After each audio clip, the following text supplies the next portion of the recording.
हरे कृष्णा, राधे राधे। कहते हैं कि माघ मास में प्रयाग में स्नान करना अमृत पान जैसा होता है। इस मास में स्नान करने से मनुष्य जन्म मरण के चक्कर से यानी गर्भ योनि से छूटकर ब्रह्मा को प्राप्त होता है।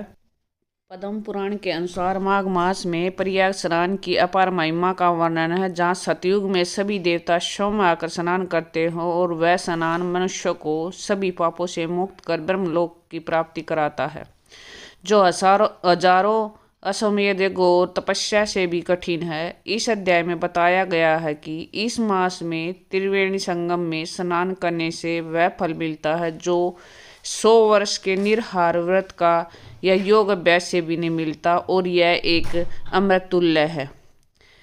सतयुग में सभी देवता ब्रह्मा, शिव, विष्णु, इंद्र, अप्सराएं, पितर आदि माघ मास में प्रयाग में स्नान करने आते हैं और कलयुग में यह गुप्त रूप से होता है।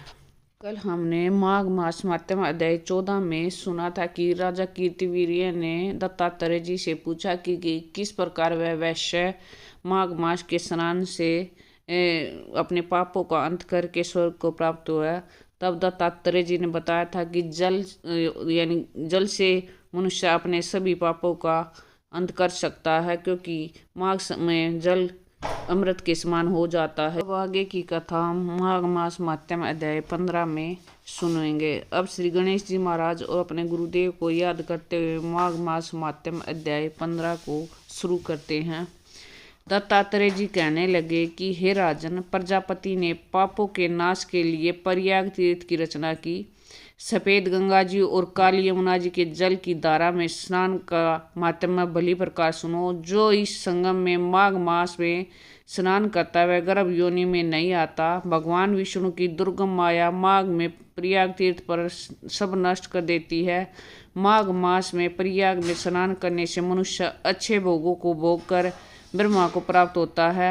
माघ मास तथा मकर के सूर्य में जो प्रयाग में स्नान करता है उसके पुण्य की गिनती चित्रगुप्त नहीं कर सकता।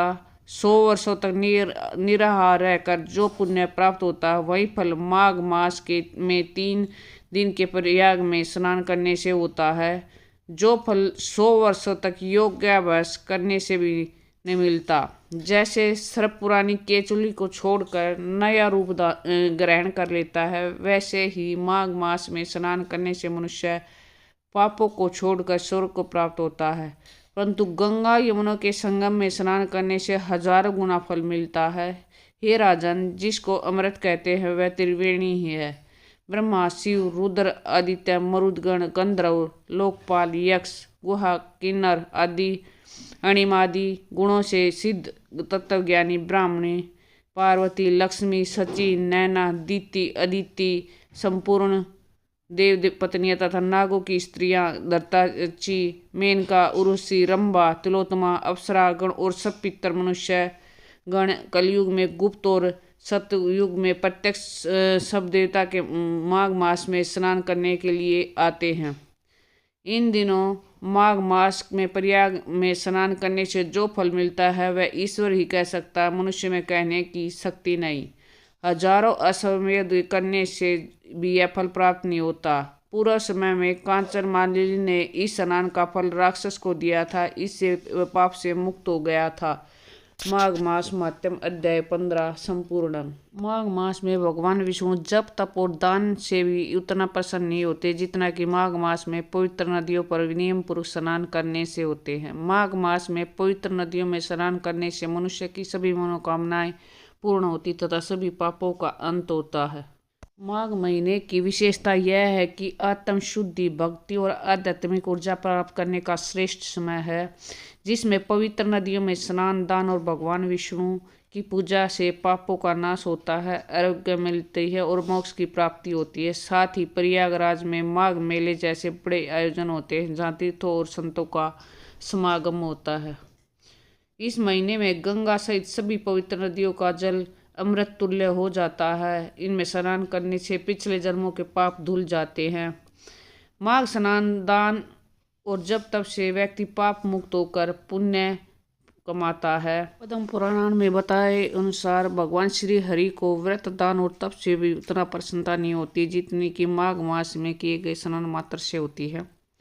माघ स्नान करने वाले मनुष्य पर भगवान विष्णु प्रसन्न रहते हैं। वे उन्हें सुख, सौभाग्य, धन, संतान और मोक्ष प्रदान करते हैं।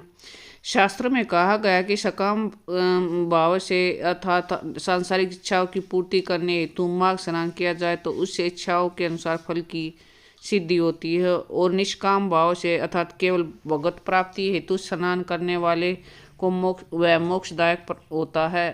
माघ मास में सत्संग प्रातः जिसने किया उसके लिए नरक का डर सदा के लिए खत्म हो जाता है। मरने के बाद वह नरक में नहीं जाएगा। माघ मास के में प्रातः स्नान करके वृत्तियाँ निर्मल होती है, विचार ऊंचे होते हैं और समस्त पापों से मुक्ति होती है। ईश्वर प्राप्ति नहीं करनी हो तब भी माघ मास का सत्संग और पुण्य स्नान स्वर्गलोक में तो सहज में ही तुम्हारा पक्का करा देता है। माघ मास में पुण्य स्नान यतन पूर्वक करना चाहिए। यतन पूर्वक माघ स्नान के से प्रातः स्नान से विद्या निर्मल होती है। माघ मास का प्रातः स्नान असमर्थ को सामर्थ्य देता है और निर्धन को धन और बीमार को आरोग्य और पापी को पुण्य व निर्बल को बल देता है। इसलिए माघ स्नान हमें जरूर करना चाहिए। माघ मास से स्नान करने से हमारे सारे पापों का अंत हो जाता है। प्लीज़ हमारी वीडियो को ज़्यादा से ज़्यादा शेयर कीजिए, अपने शास्त्रों का ज़्यादा से ज़्यादा प्रचार कीजिए, क्योंकि ये भी एक सेवा है। राधे राधे।